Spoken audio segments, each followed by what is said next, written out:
When we tell the story of Israel's 10 spies, our usual conclusion is that they missed the fulfillment of God's promises because they chose to focus on the obstacles in front of them rather than the God who redeemed them. We don't remember their names, but we do remember Joshua and Caleb, the leaders who saw not only the good land of Canaan, but the Creator who had promised that land to them and their people. They had the vision to take what God had already said was theirs, and no obstacle would stand in their way.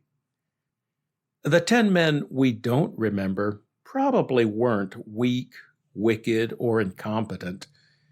Each of them was a leader and highly regarded in his tribe.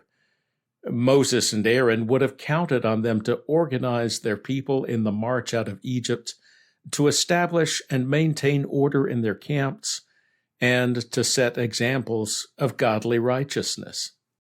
We don't know whether they succumbed to the temptations of the golden calf, but if they did, they were repentant enough to have survived that and the other incidents that tried God's patience between the Exodus and the border of the Promised Land. So why did they instigate a rebellion on the eve of appropriating what God had given them?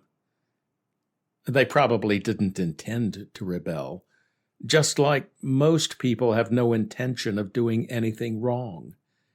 There are those who practice calculated betrayal, proclaiming loyalty to rulers, friends, business associates, and family, but ever ready to turn on them when it suits their interests. Most people are not like that, although they are so wrapped up in the daily affairs of life that they are vulnerable to manipulation by the wicked schemers.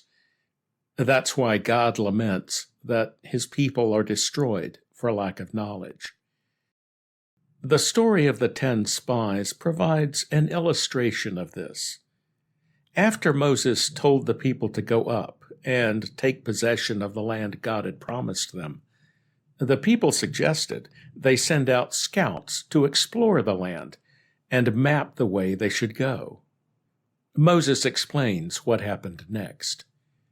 The idea seemed good to me, so I took 12 men from among you, 1 man for each tribe. They turned and went up into the hill country, and they came to the Wadi Eshcol and spied it out. They took in their hands some of the fruit of the land and brought it down to us. They also brought back word to us and said, "Good is the land that Adonai our God is giving us." Yet you would not go up, but rebelled against the command of Adonai your God. In your tents you grumbled and said, "Because Adonai hates us, he has brought us out from the land of Egypt to hand us over to the Amorites, to destroy us. Where are we going? Our brothers have discouraged our hearts, saying, 'The people are greater and taller than we. The cities are great and fortified up to the heavens. Besides, we have even seen the children of Anakim there.'" All 12 of the scouts agreed with the good report about the land and the fact that God was giving it to them. The rebellion happened later, when the people went back to their tents and started thinking about the other part of the report, the part about the giants living in fortified cities. That's when the vision of inheriting a large and fertile land faded from their minds, as did the memory of what they had seen God do to bring them out of Egypt and transform them into a nation of free, redeemed people. Whispered fears in their tents became shouted curses at the next public gathering.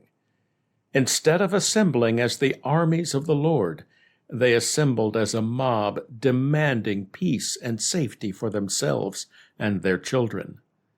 What they got instead, as the author of Hebrews explains, was divine rejection. Therefore, just as the Holy Spirit says, today If you hear his voice, do not harden your hearts, as in the rebellion, on the day of testing in the wilderness. There your fathers put me to the test, though they saw my works for 40 years. Therefore I was provoked by this generation, and I said, they always go astray in their heart, and they have not known my ways. As I swore in my wrath, they shall not enter my rest.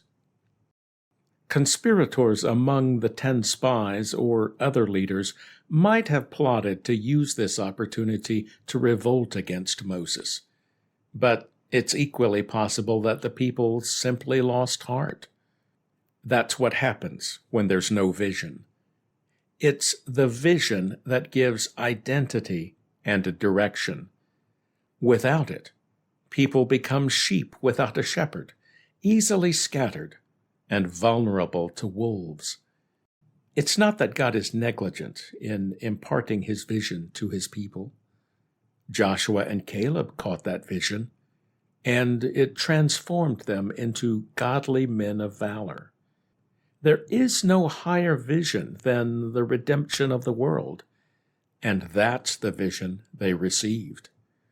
God has imparted that vision to each generation since the first, and explained a bit more of it as time progressed.